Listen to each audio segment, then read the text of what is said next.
warahmatullahi wabarakatuh. Terima kasih teman-teman udah berkunjung datang diskusi di kantor advokat Air Sambola Office.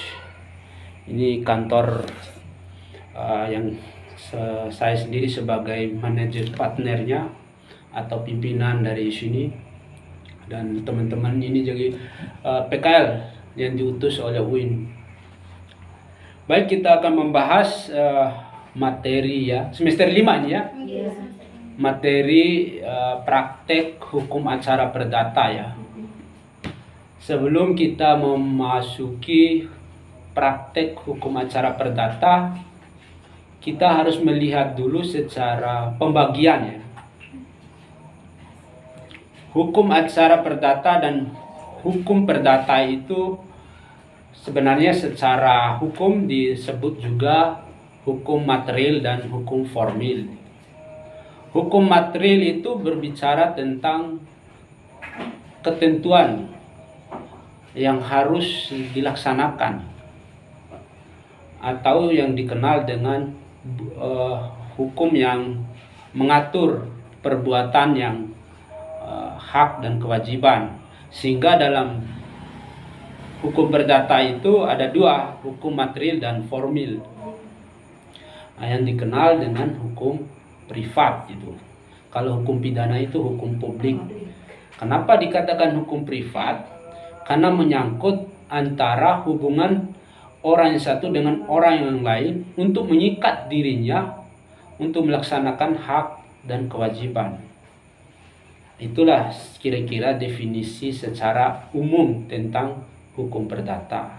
Sehingga hukum perdata dibagi dua, hukum material dan hukum formil.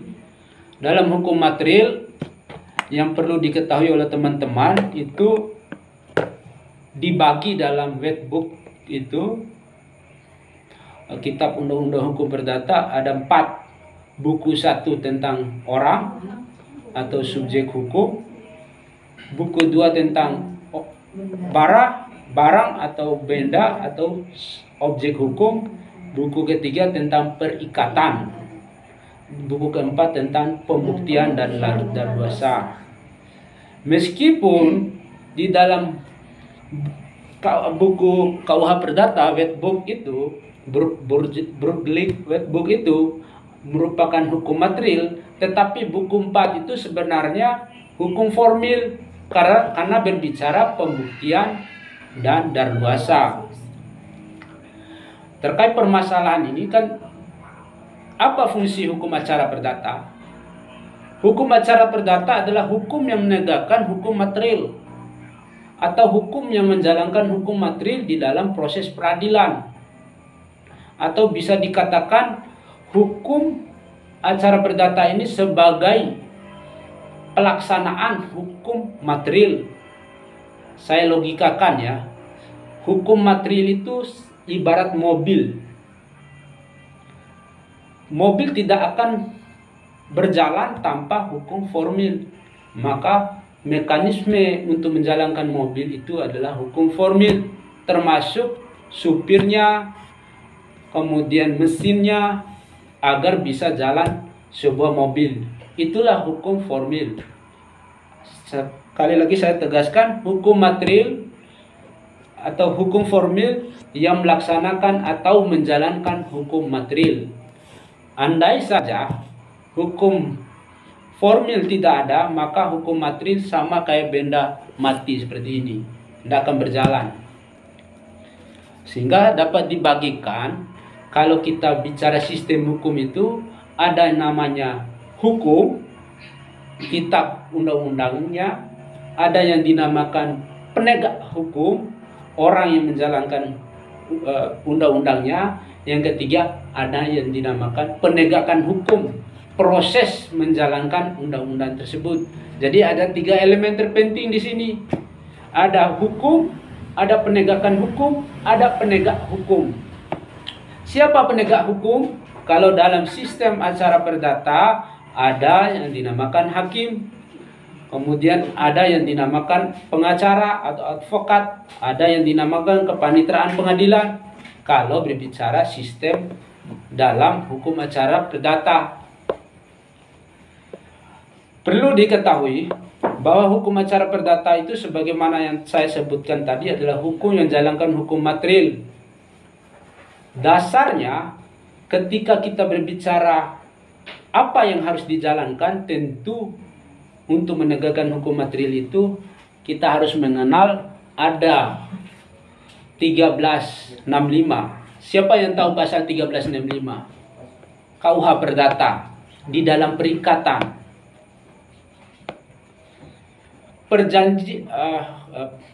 barang siapa yang melanggar hukum mengakibatkan kerugian bagi orang lain, mewajibkan terhadap orang tersebut mengganti kerugian yang ditimbulkan.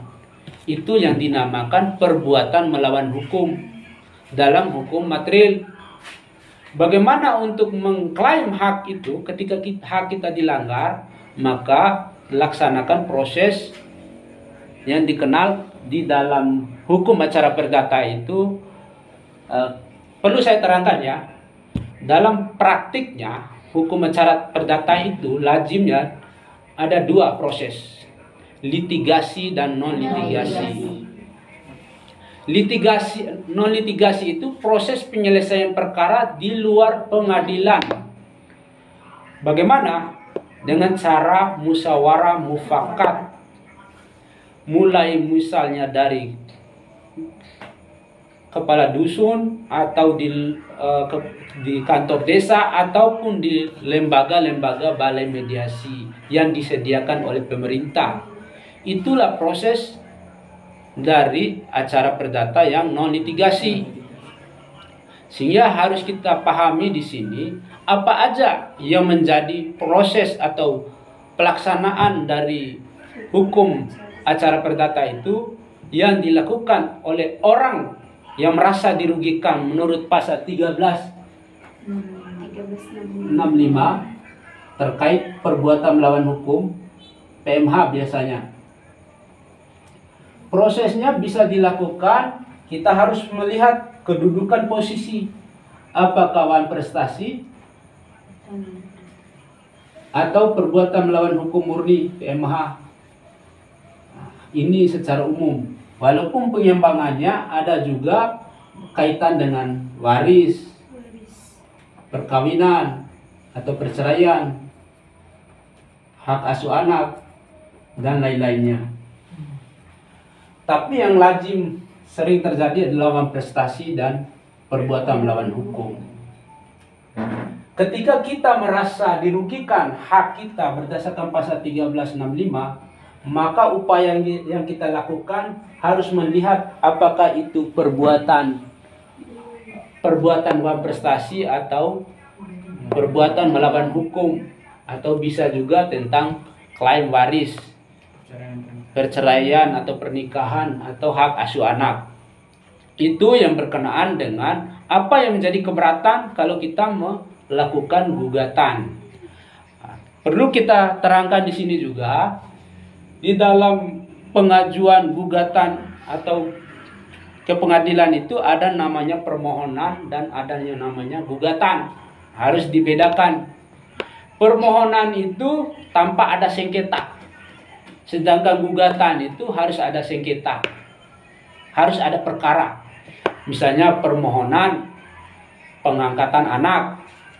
Nah, itu tanpa ada sengketa. Sedangkan kalau gugatan harus ada sengketa terlebih dahulu. Itulah mekanismenya.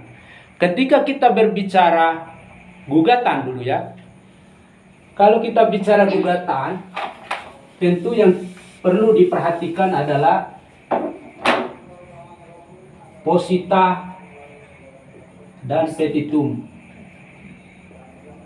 Apa posita ini? Posita ini alasan dan dasar.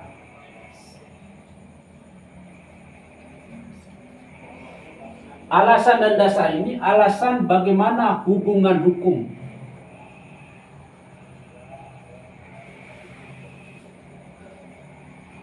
Hubungan hukum ini berbicara pada tentang PMH tadi, perbuatan melawan hukum.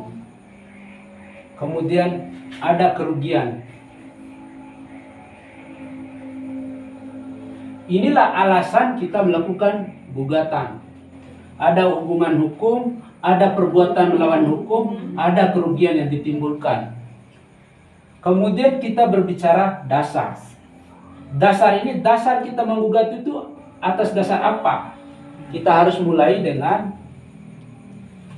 alat bukti. Alat bukti dalam hukum perdata itu berdasarkan pasal 1866, yaitu pertama saksi, surat, yang kedua saksi, yang ketiga pengakuan, yang keempat persangkaan, yang kelima sumpah. Itulah pasal 1866. Alat bukti ada 5. Selain mempunyai alat bukti, kita juga harus punya dasar. Dasar apa? Dasar hukum. Undang-undang. Sehingga posita itu harus memuat alasan dan dasar. Alasan apa? Hubungan hukum, adanya perbuatan melawan hukum, adanya kerugian yang ditimbulkan atas perbuatan melawan hukum yang dilakukan oleh tergugat. Dan kita harus punya dasar. Dasarnya alat bukti yang kita pegang untuk mengklaim bahwa hak yang diambil oleh tergugat adalah punya kita, atau secara legal standing milik kita. Kita merasa mempunyai hak di situ. Inilah posita. Kemudian petitum. Petitum ini tuntutan kita terhadap perbuatan melawan hukum oleh pihak tergugat atau yang merugikan kita. Petitum ini harus sejalan dengan posita. Apa sejalan dengan posita? Kita menuntut misalnya mengklaim tentang hak atas tanah, maka petitum juga kita harus mengklaim hak atas tanah yang diambil oleh tergugat. Artinya ada sinkronisasi antara posita dan petitum. Tidak boleh kita mengatakan positanya kita mengatakan perbuatan melawan hukum, terus petitumnya kita mengatakan itu terkait dengan prestasi atau waris gitu. Nah, ini mengenai gugatan, format gugatan secara umum ya. Nah, sebenarnya gugatan tadi ada formil dan material. Nah, material ini terkait dengan pokok yang menjadi posita itu. Kalau formil mengenai identitas, baik penggugat maupun tergugat. Sekarang kita masuk, siapa yang kita gugat? Yang kita gugat, kalau kita melihat definisi, orang yang merasa dirugikan oleh pihak penggugat, yaitu orang bisa. Kalau orang merasa dirugikan itu biasanya kalau dalam praktik itu ada penggugat, ada tergugat, ada turut tergugat. Ketika kita merasa dirugikan oleh penggugat, maka kita harus menggugat tergugat. Tetapi kalau ada kaitan dengan hubungan hukum dengan turut tergugat juga, maka kita harus menggugat turut tergugat. Misalnya tanah dirasa milik penggugat, dikuasai oleh tergugat dan disertifikatkan oleh tergugat ke BPN, maka yang harus ditarik sebagai penggugat di sini, kalau menurut secara praktik itu si A ini sebagai tergugat atau yang mensertifikatkan tanahnya atau atas nama yang ada di sertifikat itu adalah nama si ini, maka yang terbitkan sertifikat kita harus tarik sebagai turut tergugat. Kenapa harus ditarik ini? Biar nanti tidak obscure libel namanya, kekurangan pihak kalau dalam menggugat itu. Selain itu, yang perlu diperhatikan kalau kita melakukan gugatan itu adalah kewenangan absolut dan kewenangan relatif. Ini yang harus diperhatikan kalau kita melakukan gugatan. Kewenangan absolut ini mengenai pembagian kewenangan oleh pengadilan terhadap pengadilan mana yang kita gugat.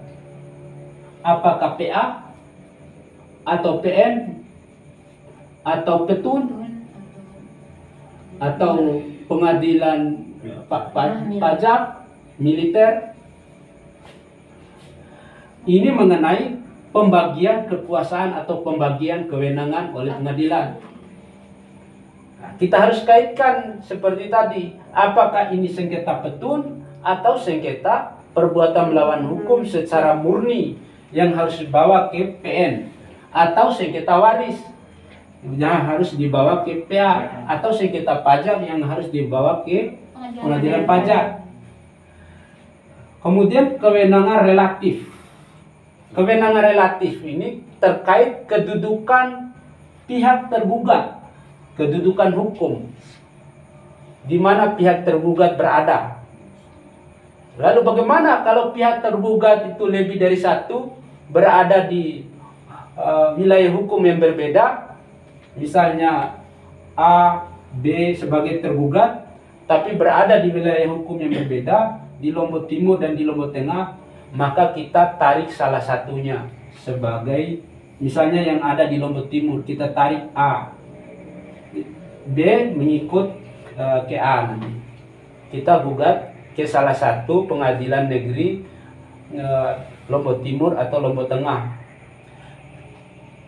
Tapi terkecuali kalau objeknya berada di Lombok Tengah, maka kita harus menggugat di Lombok Tengah posisinya.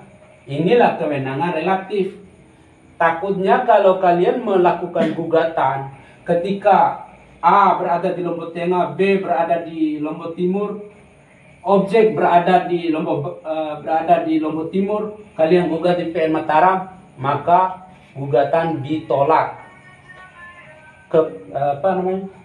Kewenangan relatif, terkait kewenangan relatif, cacat formil gitu kan. Makanya ketika dalam gugatan itu yang diperhatikan itu mengenai formil dan material. Material ini pokok perkara, sedangkan formil ini mengenai formalitas gugatan. Formalitas gugatan. Apa aja formalitas gugatan? Pertama yang harus diperhatikan adalah kewenangan mengadili, kemudian menghindari kekaburan dalam membuat gugatan atau obscur libel. Ini baru format gugatan ya. Kemudian setelah kita melakukan bedanya PMH dengan perbuatan melawan hukum ya, sebenarnya secara signifikan secara definisi hampir sama. Tetapi kalau berkaitan dengan WAM prestasi itu terkait dengan hak dan kewajiban. Hak dan kewajiban, tidak dilaksanakan suatu prestasi. Misalnya si A berjanji sama B hutang 35 juta dengan tempo 1 tahun. Ketika A tidak membayar hutangnya ke B selama 1 tahun, maka itu dikatakan WAM prestasi. Sedangkan perbuatan melawan hukum ini tanpa harus ada perjanjian. Tanpa harus ada perjanjian. Itu yang harus jadi kata kunci. Misalnya si A mengambil tanah si B secara melawan hukum, sehingga si B merugi baik secara material maupun imaterial. Apa ruginya si B? Dia tidak bisa menggarap tanah itu atau mendapatkan hasil dari tanah itu. Makanya unsur perbedaan yang mendasar dari perbuatan melawan hukum dengan WAM prestasi kalau uang prestasi tidak melaksanakan isi perjanjian, kalau perbuatan melawan hukum, dia mengambil tanpa hak tanah milik pihak dari misalnya B atau salah pihak penggugat itu.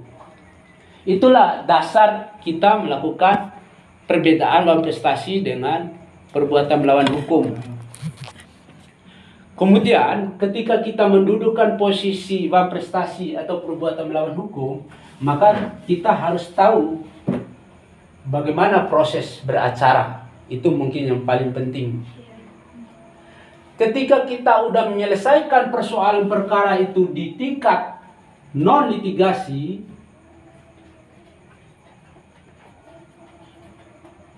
upaya mediasi udah tidak ada kesepakatan, maka terpaksa kita melakukan upaya litigasi. Akan tetapi dalam praktik yang harus kita pahami di sini, kalau perkara itu uang prestasi, maka kita tidak boleh langsung ke litigasi. Apa yang harus kita lakukan adalah somasi. Somasi biasanya secara prosedural dilakukan, surat teguran ya, somasi dilakukan selama 3 kali berturut-turut. Misalnya somasi pertama kita kasih waktu seminggu untuk melaksanakan kewajiban tadi, tidak dilaksanakan, dilanjutkan somasi kedua. Somasi kedua tidak dilaksanakan, dilanjutkan somasi ketiga. Ketika udah laksanakan 3 somasi, baru kita melaksanakan gugatan uang prestasi di pengadilan negeri. Setelah melakukan gugatan ya. Ketika kita udah membuat gugatan secara prosedur, formil, material, kemudian posita, tuntutan. Setelah membuat gugatan, kemana arah kita melayangkan gugatan itu? Kita harus perhatikan tadi syarat kewenangan mengadili. Jangan sampai tadi ada kewenangan absolut dan kewenangan relatif. Kalau sengketa ini berkaitan dengan PMH murni atau uang prestasi murni, maka kita lakukan gugatan di PN, pengadilan negeri. Kemudian kewenangan relatif, kalau objeknya berada di Mataram, maka kita melakukan memasukkan gugatan di PN Mataram. Prosedurnya kita masukkan gugatan di kepanitraan pengadilan, kepanitraan. Setelah itu dilimpahkan oleh kepanitraan ke ketua pengadilan. Ketua pengadilan akan mengumumkan hakim yang mengadili 3 orang, harus ganjil dia. Setelah ditunjuk oleh ketua pengadilan 3 orang hakim yang memeriksa dan mengadili, baru diperintahkan jurusita untuk memanggil para pihak, penggugat dan tergugat hadir. Setelah dipanggil oleh jurusita, penggugat dan tergugat akan hadir di dalam persidangan.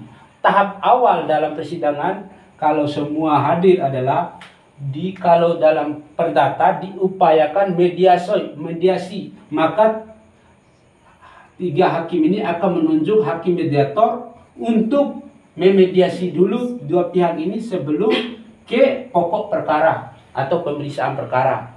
Setelah ini udah tidak ada kesepakatan mediasi, maka dilanjutkan ke persidangan pokok perkara. Apa sidang pertama? Adalah pembacaan gugatan. Pembacaan gugatan. Setelah pembacaan gugatan, diminta sama hakim apakah ada revisi atau perbaikan gugatan. Kalau tidak ada, dilanjutkan pada sidang selanjutnya adalah jawaban dari tergugat. Ini yang harus diperhatikan. Jawaban tergugat itu ada eksepsi dan jawaban. Eksepsi ini berkaitan dengan formil gugatan. Ini sekarang kita berada di pihak tergugat ya. Berada di pihak tergugat. Eksepsi ini memuat syarat formil tadi. Yang harus kita perhatikan dalam gugatan penggugat adalah formil. Pertama, misalnya gugatannya terkait dengan kewenangan mengadili itu. Misalnya penggugat menggugat tanah di PN Mataram, tetapi dia layangkan gugatan di PN Peraya, itu harus dieksepsi karena salah menarik atau salah melakukan gugatan. Cacat formil. Cacat formil itu ada dua. Cacat formil ada dua secara umum. Kewenangan mengadili sama obscur libel namanya. Obscur libel itu berkaitan dengan gugatan kabur. Apa gugatan kabur? Misalnya kita menggugat tanah 7 are. Tetapi dalam gugatan kita 8 are. Misalnya kita menggugat tanah dengan batas-batas utara saluran, tanah milik B, tanah milik si C, D. Tahu-taunya dalam gugatan kita menyatakan tanah milik si E, tanah milik si Y. Itu bagian dari cacat formil yang berkaitan obscur libel. Jadi obscur libel itu ada beberapa dia. Salah menarik objek, salah menarik subjek, dasar hukum tidak jelas, dan banyak itu aja sih secara umum. Salah menarik subjek, salah menarik objek, dasar hukumnya tidak jelas. Itu obscur libel. Sedangkan kewenangan mengadili itu formil absolut dan relatif. Itulah yang harus kita cermati dalam gugatan, melihat kelemahan penggugat.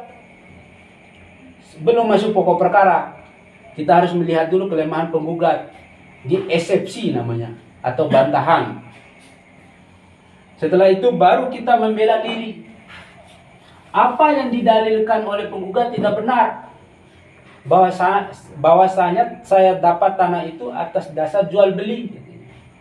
Sedangkan yang dikatakan oleh penggugat tadi adalah tanah itu adalah tanah yang saya dapat dari orang tua saya. Jadi perdebatan. Maka dilakukanlah oleh penggugat, diberi sidang selanjutnya itu melakukan replik namanya, bantahan terhadap jawaban atau eksepsi dari tergugat.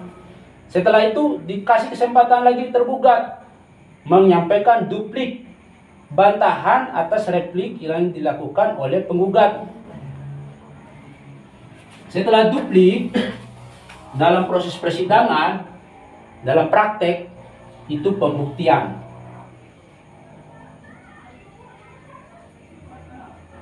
Apa yang harus dibuktikan? Dalil-dalil yang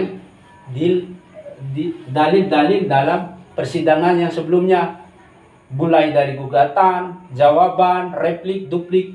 Inilah proses pembuktian. Tanpa pembuktian maka dalil kita cuma-cuma, tidak ada nilainya. Apa yang harus dibuktikan? Seperti tadi, kita harus mendudukkan apa alat bukti yang kita pegang. Maka di dalam praktek pembuktian pertama itu adalah pembuktian surat. Surat ini yang harus diketahui oleh teman-teman, ada akta dan ada akta ini yang harus diperhatiin, akta otentik, akta di bawah tangan.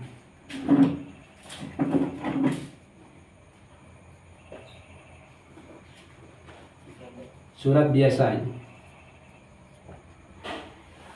Akta otentik ini akta yang dikeluarkan oleh pejabat yang berwenang, instansi yang berwenang.